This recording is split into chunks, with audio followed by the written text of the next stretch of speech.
ఇప్పుడు మేము సూపర్ 6 పథకాలు ఏదైతే మా రాష్ట్ర పార్టీ ఇచ్చిందో దాంతో పాటుగా గురజాలలో కూడా సూపర్ 6 మేనిఫెస్టో రిలీజ్ చేస్తా ఉన్నాం. ఎర్పతి శ్రీనివాసరావు వ్యక్తిగతంగా వెళ్ళండి. వెళ్ళండి. ఓకే, దాంట్లో ఆ సూపర్ 6 మేనిఫెస్టో ఏంటంటే ఒకటి గురజాల కేంద్రంగా పల్నాడు జిల్లాని ఏర్పాటు చేయటం, రెండు ఇప్పుడు చంద్రబాబు నాయుడు గారు తెలుగుదేశం జనసేన ప్రభుత్వం వచ్చిన తర్వాత సంవత్సరానికి 3 సిలిండర్లు ఏదైతే ఫ్రీగా ఉచితంగా ఇస్తారో అక్కలకి చెల్లెలకి, నేను కూడా రాబోయే 5 సంవత్సరాల్లో ఒక సిలిండర్ ప్రతి ఒక్క ఇంటి అదనంగా 3+4 వాళ్ళు సంవత్సరానికి 3 ఇస్తారు. ఓకే, నేను 5 years లో ఒకటి ఇస్తాను. మేనిఫెస్టో 2, మేనిఫెస్టో 3 చంద్రన్న బీమా. చంద్రబాబు నాయుడు గారు ముఖ్యమంత్రిగా ఉన్నప్పుడు 5 లక్షల రూపాయలు ప్రమాదం జరిగితే బీమా వచ్చేది. దానికి కూడా నేను 1,00,000 మందికి ఆ ప్రీమియం నేను చెల్లించాను. చాలా మందికి వాళ్ళు డబ్బులు కట్టలేకపోయినా ప్రమాదం చనిపోతే డబ్బులు వచ్చినాయి. అట్లానే రేపు కూడా 1,50,000 మందికి రేపు 5 లక్షలు 10 లక్షలు చేస్తా ఉన్నారు రేపు ప్రభుత్వంలో.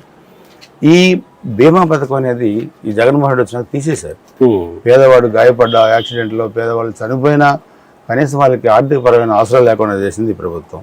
సో రేపు 10 లక్షల రూపాయలు బీమా పథకం వచ్చిన తర్వాత చంద్రన్న బీమా, దానికి 1,50,000 మందికి అర్హులైన వాళ్ళు గుజరాల నియోజకవర్గంలో ఉన్నారు.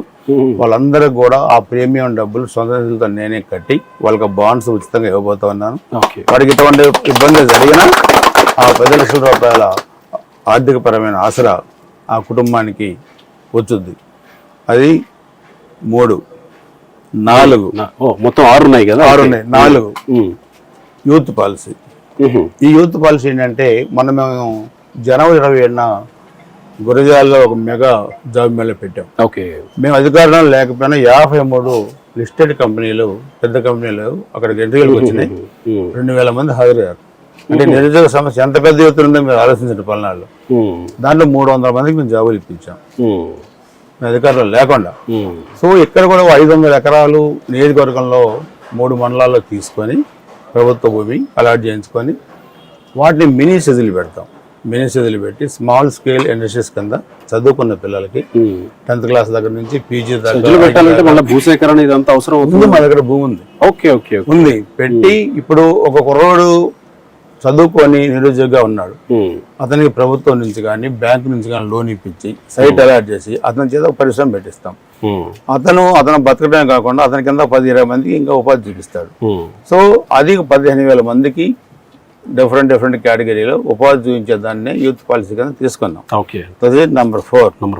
నెంబర్ 5 ముస్లిం మైనార్టీ సోదరులకి హాజ్ యాత్రకి వెళ్ళే వాళ్ళకి 1,00,000 రూపాయలు ఆల్రెడీ చేస్తున్నారంటే ఆల్రెడీ గతంలో చేసాం.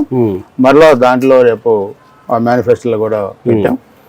అవసరాన్ని బట్టి ఏమన్నా కాస్త పెంచుతారా? అంటే అదే ఎక్కువ. ఇప్పుడు మనం ఇచ్చింది 1 లక్ష. అప్పుడు నాకు 25,000 ఇవ్వమన్నారు. నేను అడిగాను ఎంత ఖర్చు అవుతుంది అంటే 2 లక్షలు అయితే అన్నారు. 2 లక్షలు వాళ్ళకి ఖర్చునప్పుడు మనకు 25,000 ఇస్తే ఉపయోగం లేదు. అందుకని 1 lakh ఇచ్చాం. సో ఆ 1 lakh ని కూడా మనం రేపు కంటిన్యూ చేయబోతున్నాం. నెంబర్ 5. నెంబర్ 6 ఇక్కడ ముస్లిం సోదరులు హాజ్ యాత్రకి వెళ్తారు, హిందువులు అయ్యప్ప స్వామికి మాల వేసుకొని వెళ్తారు. ఇట్లా డిఫరెంట్ క్రిస్టియన్ సోదరులు కూడా ఇజ్రాయెల్ యేసుక్రీస్తు మాల వేసుకొని వాళ్ళందరూ కూడా తమిళనాడు వేలంగిని వెళ్తారు. అవునవును. సో డబ్బులు ఆర్థిక ఇబ్బంది ఉన్న వాళ్ళు నాగార్జున సాగర్ వెళ్ళొస్తారు. కొంత వెసులుబాటు ఉన్న వాళ్ళు బస్సులు పెట్టుకొని వేలంగిని వెళ్ళొస్తారు.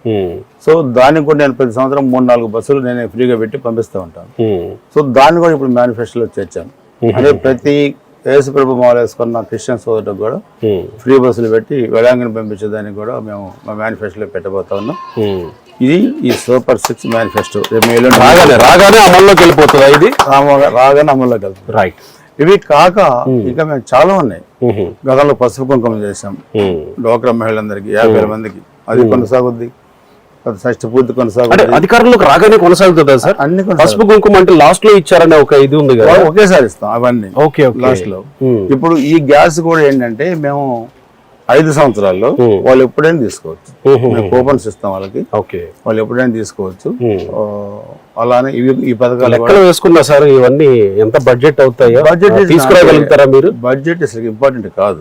మీరు చేసిన కార్యక్రమాలే, మీకేం కొత్త కార్యక్రమాలు కాదు. ఇక్కడ మనకు ఉండాల్సింది మనసు ఉండాలా, సంకల్పం ఉండాలా. బడ్జెట్ అనేది ఇక్కడ ఇష్యూ కాదు. ఇప్పుడు 30 సంవత్సరాలుగా నన్ను ఆదరించిన గురజాల నియోజకవర్గ ప్రజలు, అన్నలకి, తమ్ముళ్ళకి, అక్కలకి, చెల్లెలకి మనం బడ్జెట్ చూసుకోలేం.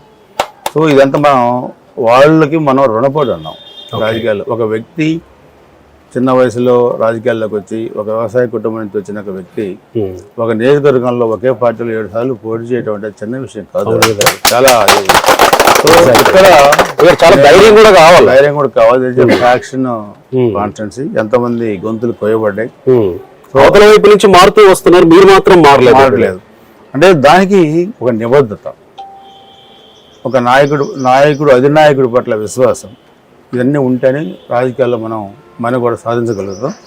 సో ఇంతకాలం నన్ను అభిమానించి నన్ను ఆదరించిన నియోజకవర్గ ప్రజలకి చేయాలనే సంకల్పనాలు ఉంది. నేను బడ్జెట్నో లేదా ఇంకోటి నేను ఎప్పుడు ఆలోచించలేదు. భవిష్యత్తులో కూడా అలాంటి ఆలోచనలు నాకు రావు. రైట్. సో ఇంకా చాలా ఉన్నాయి మనం చేయాల్సిన కార్యక్రమాలు, అవన్నీ కూడా చేస్తాం.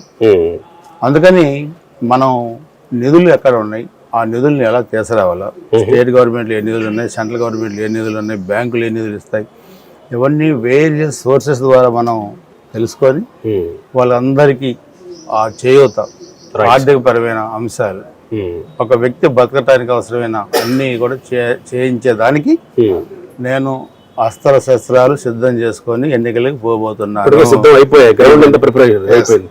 All the very best sir. Thank you very much. ప్రజల కోసం ఎలాంటి మేనిఫెస్టో ఒకటి రెడీ చేసుకున్నందుకు. ప్రజలు నమ్మాలి, మీలాంటి వ్యక్తులు ప్రజల కోసం మంచి చేయాలి. All the very best sir. Thank you.